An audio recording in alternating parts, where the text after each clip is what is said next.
Hi everyone. Oh, let me close the door because there's a lot of noise. Hold on.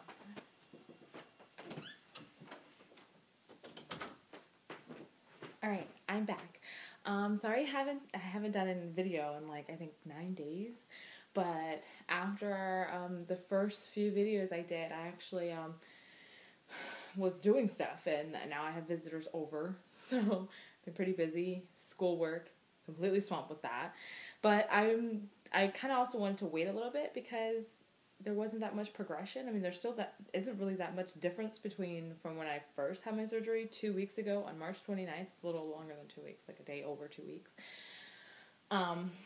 There's not much change, and that's only because one, I had a hernia. So when they do a hernia repair, it's going to take a lot longer for me to see more of the results I'm looking for than others, because they had, and it was extensive. My surgery was like 3.5 hours long, and most surgeries are like 2 to 4 hours between there, but most is like at least 2.5 hours.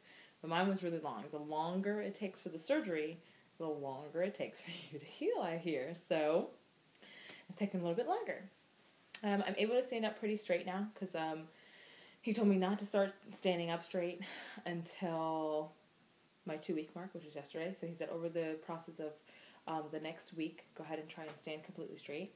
And then he said once I hit 6 weeks after, not 6 weeks after, but 8 weeks total after my surgery, then to just do whatever. You know, go to the gym, run, do whatever, and just do it. Even if it feels a little bit sore, go ahead and just go for it. I'm like, sweet, I can't wait till I get there. But right now, I guess I'll go ahead and show you. Okay, don't freak out for all those who want to get surgery. Don't freak out because my experience is going to be different. And I have more bruising because, like I told you, my hernia was, corrected. And I didn't have to do that much muscle repair. I mean, he did do the tightening and stuff like that, but mine was, like, very minimal, spacing. I thought mine was, like, really bad, but apparently it wasn't that bad at all. And so he did tighten my muscles a little bit. And he did a little bit of lipo on my sides, and he corrected my hernia. And just for those who always talk about belly buttons looking too high or too low, here's a nice tip for you, for those who like to be mean out there. They don't move your belly button. Your belly button stays the same. Unless you have a floating belly button, your belly button isn't moved. They just cut a new hole in the skin, and that's it. And then they put your belly button through that hole and they sew it back. So your belly button doesn't go anywhere. So for all you guys out there who's talking about, oh, her belly button's too high. Well, guess what? They didn't move it. It was just high beforehand. It's still her natural position of her belly button. But anyway, so I do have a lot of swelling still. And it's not because I'm working out too much or anything like that.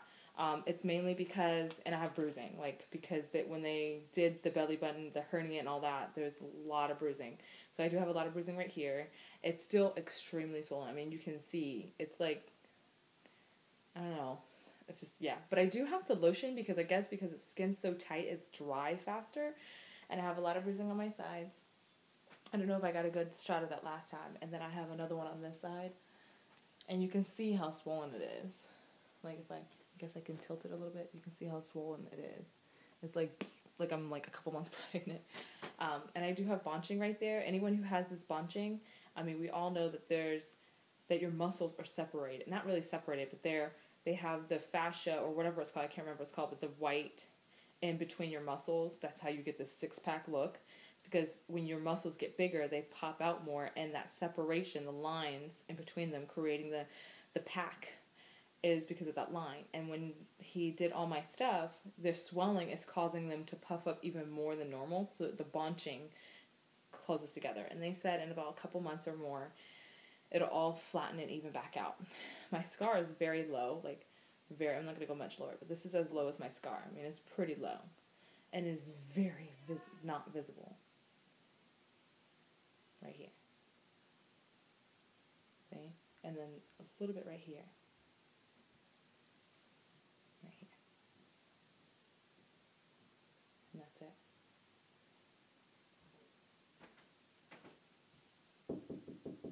Oh, hold on one second.